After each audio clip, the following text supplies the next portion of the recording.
Hello, I'm Dean Friederich. Welcome back to my channel. So I know that this video's intro is a little bit different because normally when I introduce a new car to you for review, I'm standing outside. But Cape Town weather is not letting up. The wind is doing the most once again. So I'll do the intro from the inside. This is the updated Hyundai Creta and I am very excited to tell you more about it. So come take a look.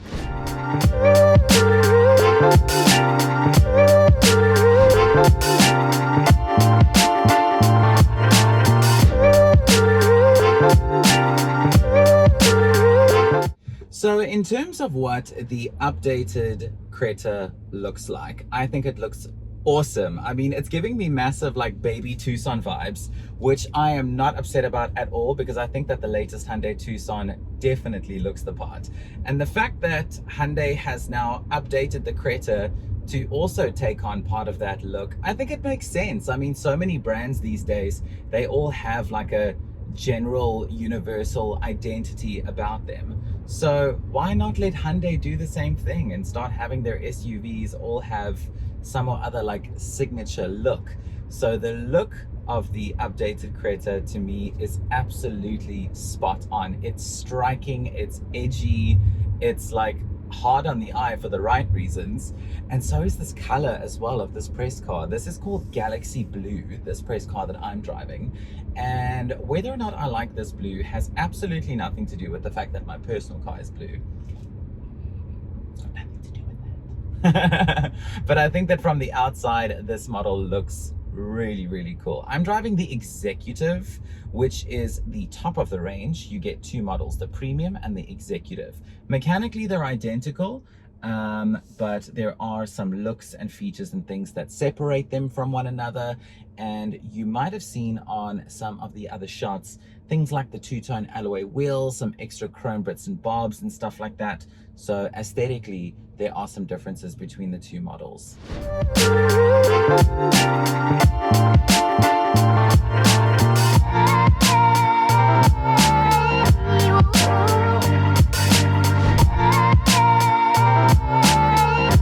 Okay, so in terms of what is updated on the interior, not all that much, aside from one thing which I think a lot of people will be very happy about. So when the second generation Creta was first launched, it got very mixed reviews about the color of the seats. Yes, I am talking about those two-tone black and white artificial leather seats, which have now been done away with. So as you can see behind me and behind my back here, I am now sitting very comfortably on an all black artificial leather interior, which I think makes a lot more sense. I mean, with a car like the Creta that, you know, is geared towards people with kids, people with animals, all that kind of stuff, you know, like essentially like a mini people mover, why not have seats that are easier to maintain, easier to look after? So the fact that you have this now, I think makes perfect sense. So much better.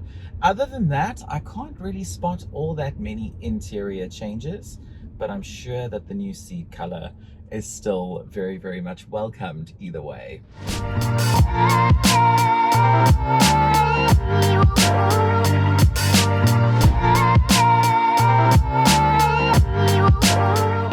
So in terms of what powers the updated Creta, you may or may not remember that with the pre-facelift of this shape, there was a 1.4 turbo, there was also a 1.5 diesel, and then there was a normal 1.5 naturally aspirated engine. So the 1.4 turbo and the 1.5 diesel have been done away with. They have been removed from the range, which does seem a little bit counterintuitive considering the fact that, you know, small turbo petrols seems to be the way forward at the moment, but I'm sure Hyundai has a method to the madness. And this 1.5 litre engine produces 84 kilowatts of power and 144 Newton meters of torque. And to be quite honest with you, I have had not like many complaints in terms of the power delivery and how this car drives.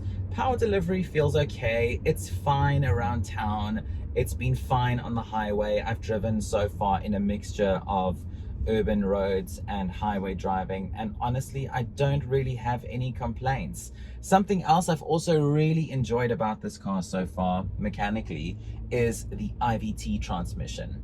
So I did a little bit of reading up, and to my knowledge and from the information that I found on the internet, IVT stands for Intelligent Variable Transmission, and it is pretty much, if I can explain it as bluntly as possible, it's like a new and improved version of a CVT transmission.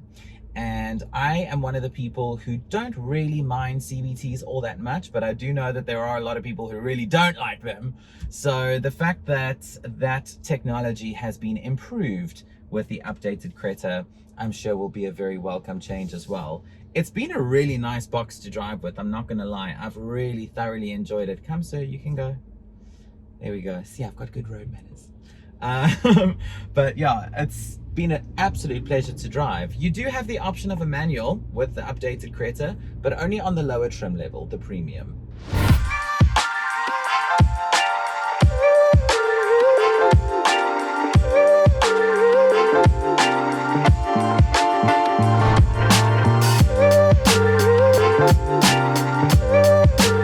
So seeing as I just brought up different trim levels, let me take you through the different models in the range. So you have 3 models, but 2 trim levels, if that makes sense. Mechanically, they're all the same. It's all the 1.5 litre petrol. And then with the premium version, which is 1 level below this, you have either a 6-speed manual or the IVT transmission that I was telling you about a little bit earlier. So there's those 2 models. Then with this one, the Executive, which is the top of the range, you only get it in IVT. So if you want to have the higher trim level but in manual, I'm sorry babes, you can't. So if you want to do manual, you got to go 1 trim level down. But I feel like these days, automatic and that sort of stuff is becoming more and more popular as time goes on. So I don't necessarily think that would be too much of an issue. And then in terms of what that is going to cost you, the new Creta starts at 428,900 Rand for the premium manual, and then goes all the way up to just under 490,000 Rand for this one, the Executive IVT. All the models in the range then have Hyundai's 7-year, 200,000 kilometer warranty, which is very impressive, but there is a catch. The last 2 years and 20,000 kilometers is only for your powertrain, but still good. And a 4-year, 60,000 kilometer service plan, which I think is fine, considering the fact that this is a car that is driven mostly in urban settings, you know, parent about town, that sort of thing. Commute to work and back after you drop the kids off, that sort of stuff. In that sense, a 4-year, 60,000 kilometer service plan is okay.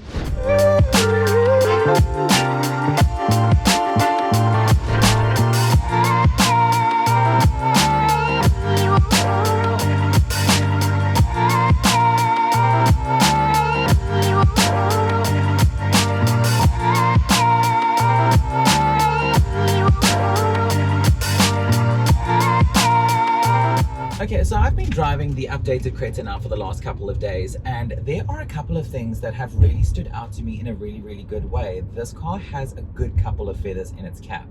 One of the things that I've really enjoyed is just how spacious and comfortable this cabin is. These seats are super comfy. There is a lot of space in here.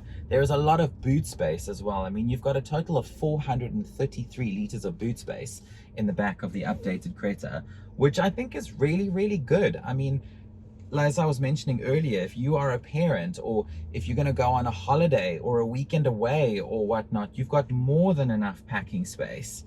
So that to me is a really awesome plus. Another plus, which has really stood out to me in a nice way, is this infotainment screen. The graphics are fine, they're acceptable, but what I like is how easy this system is to use. It really did not take me all that long at all to find my way around this infotainment system and to connect my phone and all that kind of stuff. So it's nice that this car is really user-friendly. Another thing that has also stood out to me was the fuel efficiency. This car is actually rather fuel efficient. I was nervous with the fact that, you know, it's not a turbo anymore, or that there's no option for it at least. And with this IVT transmission that Nikki was going to be thirsty, but she's not. This car is rather efficient. So far, the best consumption I've got is 7.3 liters per 100 kilometers, which in my opinion, I would be very happy with if I drove this car every single day. And one more thing that has stood out to me as well, which is maybe a little bit of like a weird thing, but I really like it. This aircon is ice cold. And I enjoy that. I really love it. I hate it when you get into a car and you put the aircon on and you're like, where is the cold air? But with this one, yay, you switch it on. It is just ice cold in your face. And I'm here for every single minute of it.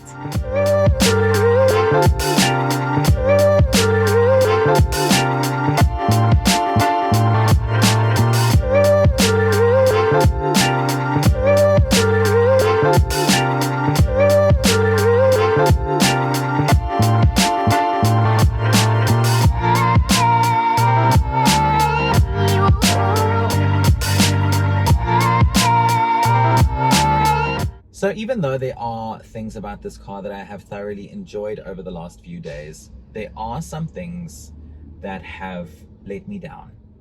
And I mean, I'm going to be honest about it. The layout of this interior, the dash and things like that, I do find it to be quite plain. And some people might like that. So there's nothing, I mean, this is just my, you know, personal opinion, but I would have really liked the sportiness and the edginess of the exterior to have continued on the interior, just because I feel like it would make more sense, I think. Especially considering the fact that this model, the Executive, is 10,000 Rand shy of R500,000 Rand. And I look at this and I'm like, why is there no climate control? You know what I'm saying? That, like, that to me, it's just like something's not equal. You know, something's not really making all that much sense.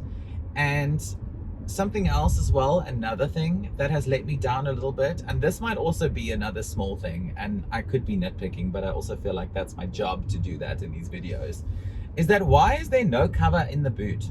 You know, like a parcel shelf, or like with most SUVs these days, there's that screen that you pull over like that. There isn't one in this boot, and I looked inside to see if there's like hooks for you to like put one in, and maybe like, I don't know, this press car, they've just taken it out or something like that. But no. Where is the cover in the boot? I don't understand it. Also, something else as well is that while you do have rear parking sensors and you do have a reverse camera with the Executive, I would have liked some parking sensors up on the front as well, just for extra peace of mind, so that, you know, you can make sure that you can park like a boss no matter where you go, especially in Cape Town. I mean, in Cape Town, if you don't know how to parallel park, hey, you're gonna struggle. You are going to struggle if you don't know how to parallel park in Cape Town. So in that sense, I would have really liked some parking sensors on the front on this car as well. Not the end of the world, but would have been nice.